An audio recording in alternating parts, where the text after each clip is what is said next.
В Центральной модельной библиотеке имени Чаха Ахриева собрался весь свет ингушской интеллигенции – ученые, писатели, общественные деятели. Такая встреча прошла по случаю презентации книги «Россия и Ингушетия. Сквозь века». Издание такого научного труда приурочено к 251-й годовщине добровольного вхождения Ингушетии в состав России. В создании книги приняли участие Министерство культуры. Рецензентами выступили доктор наук по истории религии Мария Цыроева, которая сейчас работает во Франции, доктор исторических наук Кабардино-Балкарской республики Светлана Акиева и доктор исторических наук, профессор Ингушского государственного университета Эльза Мужахоева. Ответственный редактор и составитель этого труда, доктор исторических наук Зейнаб Зарахова.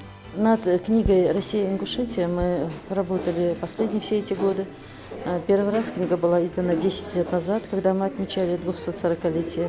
Книга переиздавалась каждые 5 лет, и каждый раз она совершенствовалась, улучшалась информация. И в состав авторской группы этой книги мы взяли ученых, которые изучали фундаментально те или иные этапы истории.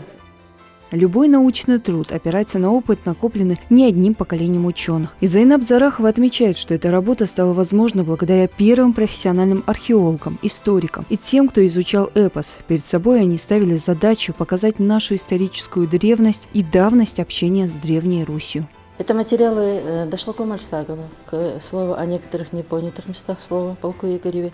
Это научные статьи и публикации первого археолога и профессионального из ингушей, доктора наук Макшарипа Мужахоева. Это и историка, который глубоко изучал историю войн и участие ингушей, в том числе и в Кавказской конной дивизии Тамерлана Муталиева. Мы включили сюда материалы и современных историков и постарались сделать книгу интересной.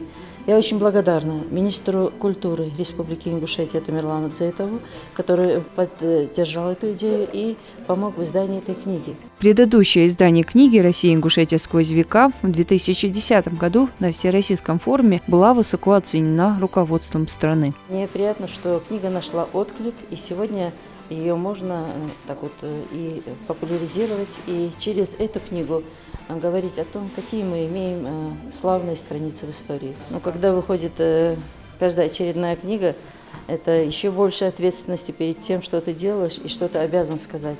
Это перед тем, что еще осталось много несказанного об этом красивом народе и о нашей красивой истории. На презентации каждый из присутствующих отметил важность выхода в свет такого научного труда. Вспомнили первопроходцев из числа нашего народа, которые по крупицам собирали данные об истории нашего народа. И вспомнили некоторые события из далекого прошлого. Именно в 20-30-е годы закладывались основы образования ингушской государственности. Именно в это время происходит реформа районирования советского государства. Данная книга, конечно же, читателю поможет выявить, либо определить основные направления либо изученных, либо не изученных еще, не до конца изученных вопросов. И предоставит возможность читателю все-таки далее изучать глубже нашу историю. Я считаю, что эта книга будет еще одним поводом для того, чтобы издавались книги, ссылаясь на эту книгу, на ту информацию, которая собрана здесь. Очень рад, что сегодня вместе с нами здесь находятся ваши коллеги, очень уважаемые люди, которые добились очень ярких, высоких достижений в области и исторического значения, и политологи, и люди, которые являются общественными деятелями, люди, которые стояли у истоков становления нашей республики, как республики. Поэтому выражаю вам благодарность, знаю, что это не последний ваш труд и ваших коллег. И очень приятно осознавать, что вы в такой связке вместе с согласием издаете вот такие вот ярко иллюстрированные, очень значимые для нас книги. На 300 страницах истории Ингушетии сквозь века мы пройдемся от истоков и до современности. Научные статьи, яркие иллюстрации погрузят нас головой в увлекательный мир древности и пополнит багаж знаний любого, кто прикоснется к этой книге. Я думаю, что это как отправная точка для дальнейшего изучения этой проблемы, потому что там намечены некоторые проблемы, которые еще должны быть изучены и которые в лучшем свете представят наш народ и нашу историю. Вот. Так что я благодарна и своим соавторам, благодарна рецензентам, благодарна, конечно, Зейнаб и, кто за ней стоял, я точно не знаю, но это, по-моему, Министерство культуры, которое занималось этими вопросами.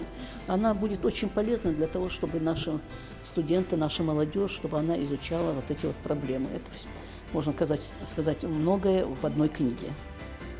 Отметил значимость данной книги и труд ее составителя Зейнаб Зарахова, член Союза писателей России и Ингушетии Абдулхамид Барахоев.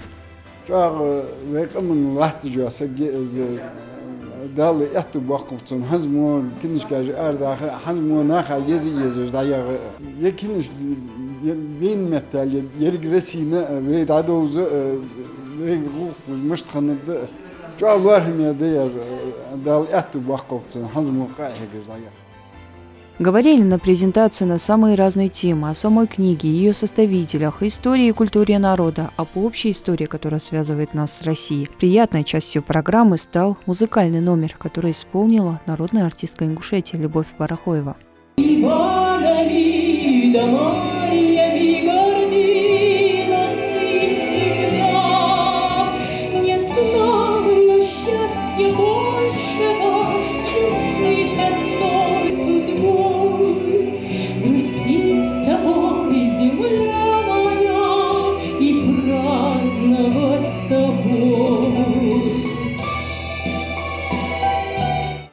Несомненно, книга «Россия и Ингушетия сквозь века» будет интересна самому разному читателю, потому что в ней рассказывается о самых разных сферах. Текст несложный для восприятия, а каждая страница украшена иллюстрациями и порадует глаз оформление самой книги.